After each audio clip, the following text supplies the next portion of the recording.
আর আমার সুন্নাহকে যদি পালন করতে পারো, আমি নবী কথা দিচ্ছি আমার সঙ্গে তুমি জান্নাত যাবে। জোরে বলো সুবহানাল্লাহ।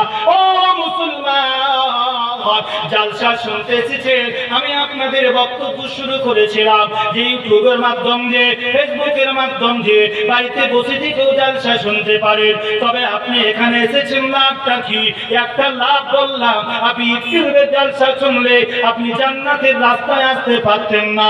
আর একটা লাভ আপনাদের শোনায় দিই, আলেমদের দিকে তাকায় দেখেন, একবার তাকায় দেখেন, নবীজি বলেছেন যে ব্যক্তি আলিমে দ্বীনকে দেখলো, আমার কথা নয়, সহিহ হাদিসের বর্ণনা, আল্লাহ রাসূল বলেছেন যে আলিমে দ্বীনকে দেখলো, মন ভরে দেখলো, প্রাণ ভরে দেখলো, আল্লাহ রাসূল বলেছে সে যেন আমি নবী আমাকেই স্বয়ং দেখলো।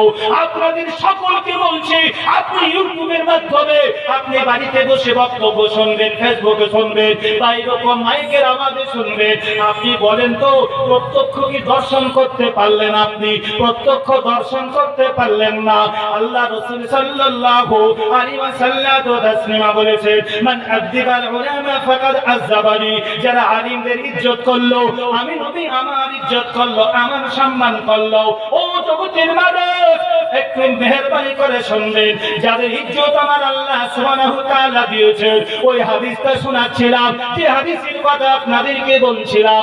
আল্লাহ রাসূল সাল্লাল্লাহু আলাইহি ওয়াসাল্লাম তাসলিমা বলেছেন যে রাস্তা দিয়ে যাবে, একটা জান্নাতের রাস্তার মধ্যে যাবে, তারপরে আমার আল্লাহ এত বড় রহমানুর রহিম, এত বড় দয়ালু দাতা, যখন ওই ব্যক্তি আলিম হয়ে যাবে, আলিমদের মর্যাদা আল্লাহ এই জায়গায় রেখেছে, যখন তিনি জ্ঞানী হয়ে যাবে, আমার আল্লাহ সুবহানাহু ওয়া তাআলা এত বড় রহমানুর রহিম, ওই আলিম যেই রাস্তা দিয়ে হেঁটে যাবে, যেই রাস্তা দিয়ে চলবে, সেই রাস্তার যত গাছপালা তরুলতা বৃক্ষ রয়েছে, যে সমস্ত নদ নদী বা পুকুর পুষ্করি যদি থাকে, সেই পুকুর পুষ্করিতে যে সমস্ত পোকামাকড় মাছ যেগুলি রয়েছে, আমার রাসূলুল্লাহ সাল্লাল্লাহু আলাইহি ওয়াসাল্লাম তাসলিমা বলেন ওই সৃষ্টি জীবগুলি ওই আলিমদের জন্য তাদের জন্য মাগফিরাতের দোয়া করতে থাকে।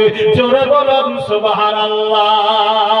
এমনি আমার নবীজি বলেননি, যারা তোমরা আলিমে দ্বীনকে দেখলো, দেখলে আমি নবী আমাকেই দেখলে, এটা আমার রাসূল এমনি বলেননি, সে নবী মুহাম্মদুর রাসূলুল্লাহ সাল্লাল্লাহু আলাইহি ওয়াসাল্লাম তাসলিমার জীবন সঙ্গিনী আম্মা জান খাদিজাতুল কুবরা রাদিয়াল্লাহু তাআলা আনহাকে আল্লাহ রাসূল যখন বিয়ে করেছিলেন, আপনারা জানেন 25 বছর বয়সে আমার রাসূলুল্লাহ সাল্লাল্লাহু আলাইহি ওয়াসাল্লাম